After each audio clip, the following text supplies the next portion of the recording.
truly, how is your patience? Are you willing to wait for the things that you've been working hard for those seeds that you've been planting, for that water that you've been pouring, for that sun that's been shining? Will you be patient enough for that seed to actually start to grow? Or do you want it all now because you paid the price? You've worked hard. You've been a good steward. But it does not seem that you should have the things that you wish for. And so one day you get tired of waiting. And instead of being patient enough for the blessing to be given to you, you put yourself in a place where you want to take it. You become demanding, you become forceful, egotistical in your approach. And so you ask for your inheritance now.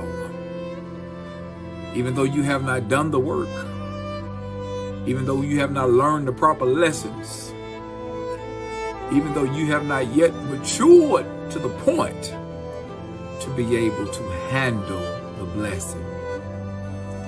And like a spoiled child, you ask for something that you're not ready for, that you haven't earned, that you haven't toiled enough for, that you haven't struggled enough for, that you haven't grinded enough for. And you fuss and you plead and you complain and you whine until ultimately you get your way. So you receive an inheritance too soon. And like water, day after day after day after day, you try to possess it, but it flows through your fingertips until ultimately it runs out. Your well begins to run dry. And because you were so foolish in your pursuits, you failed to learn the proper lessons. You failed to gain the proper knowledge. You failed to gain the proper experiences. You have no idea what to do.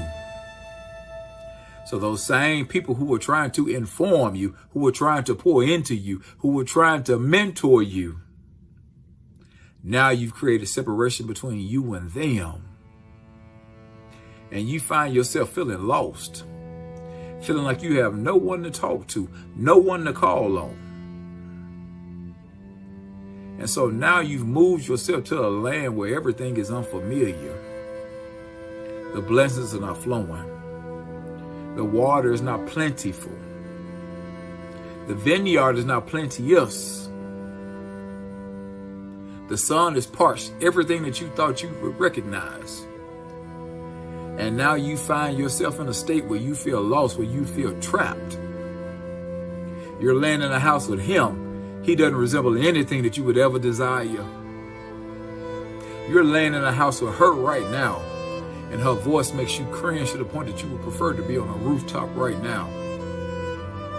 It's all because you ran off too soon and you were too impatient to get the lesson that life was trying to teach you in the first place. So now you're misplaced.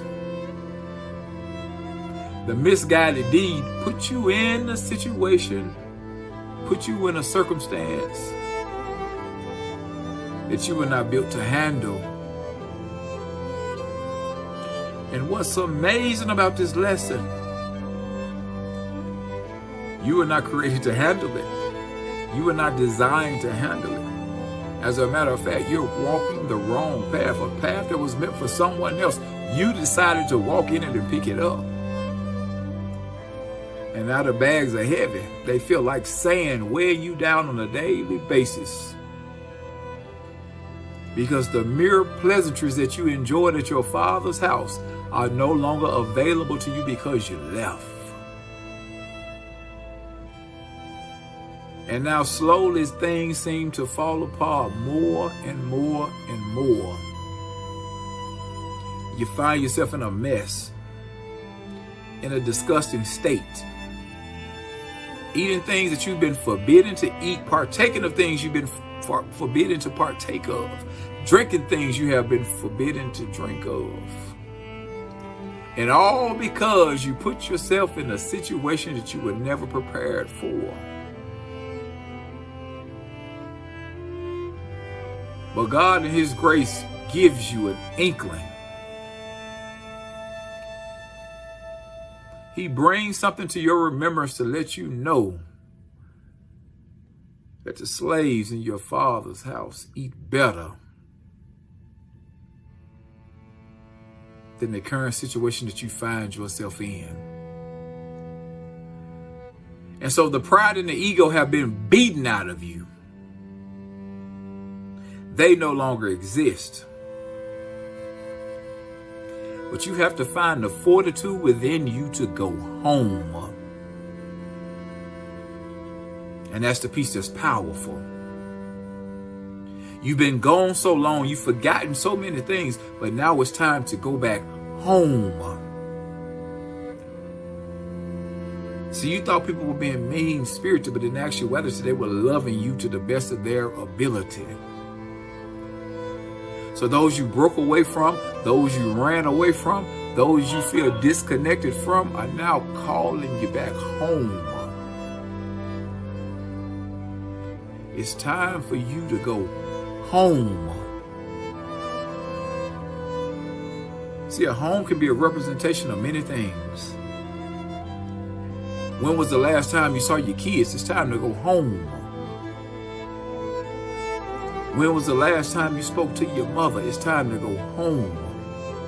When was the last time you had a conversation with your ailing father? It's time to go home. When was the last time you laughed and joked with a brother that you know you enjoyed, but you allowed something petty to shatter the relationship? It's time to go home. That place of refuge, that place that made you feel full, that place that poured into your soul and poured into your spirit, made you feel important, made you feel welcome, made you feel special. You've disconnected yourself from it, man, and it's time to go home. Some of your music is calling you. It's time to go home. Some of you, entrepreneurship is calling you. It's time to go home.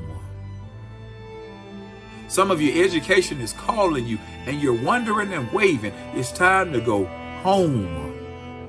Some of you, your gift is calling you, trying to make room for you right now. It's time to go home. Some of you walked away from your spouse. It's time to go home.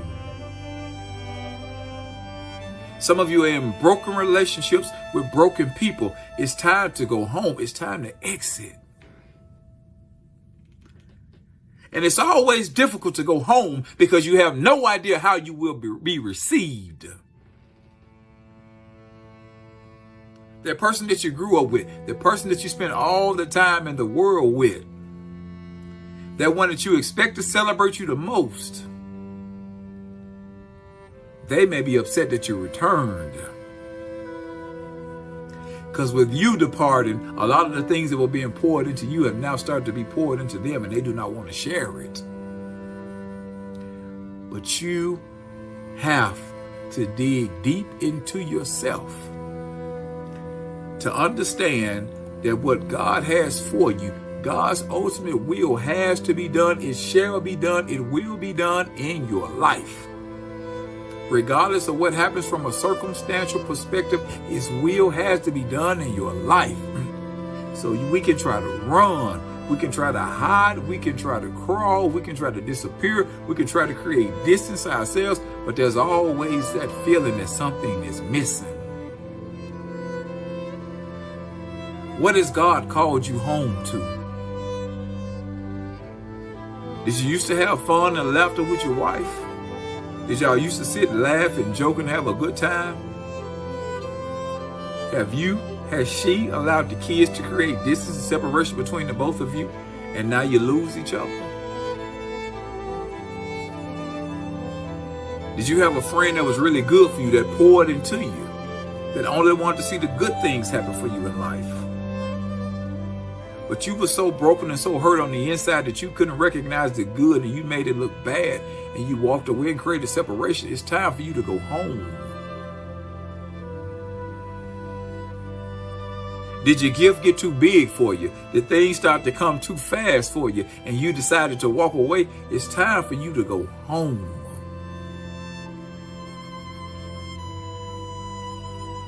To be restored. It's time for you to go home to be received in the proper manner. It's time for you to get back to the thing that made you who you are. The dream, the goal, the thing that you poured into, that you got excited about every time you thought about it. It's time for you to go back home. They say home is where the heart is. Does your heart feel weary? Does your heart feel broken? Does your heart feel empty?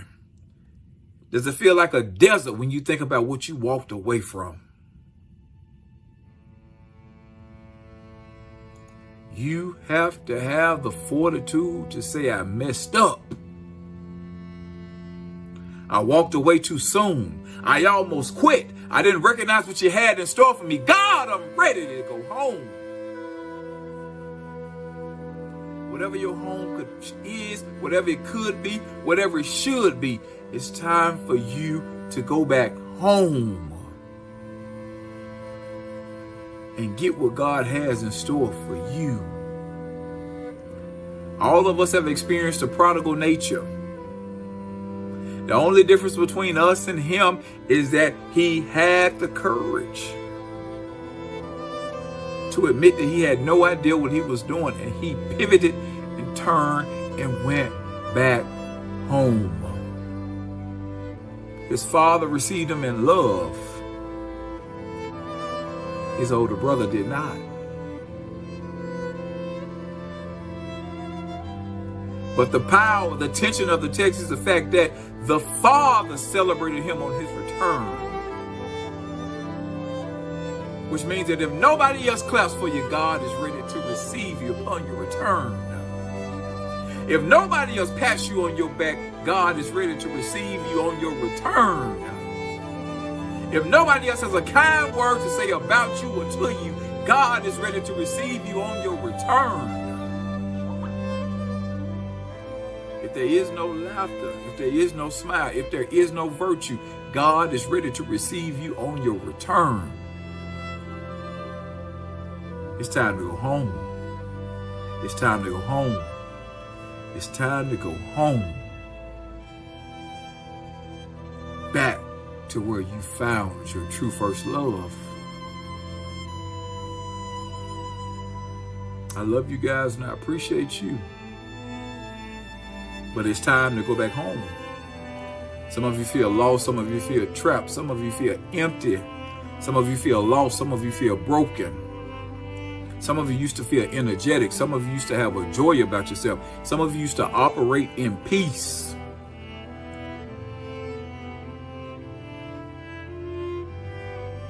Those emotions, those feelings have been traded in. And it's time for you to get back to what you do best. You were one who loved on other people. You were one who poured into other people. You were one who shared with other people. You were one who built up other people.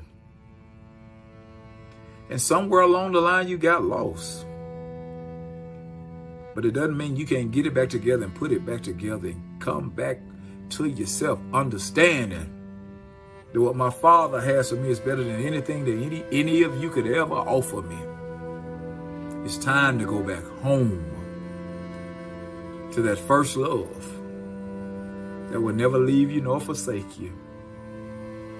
Listen, friends, this is Community Elder Robert Tate. And I want you to know that I love each and every one of you. And I pray the blessings of God over your life. Be blessed. Until next time, peace. I love you all.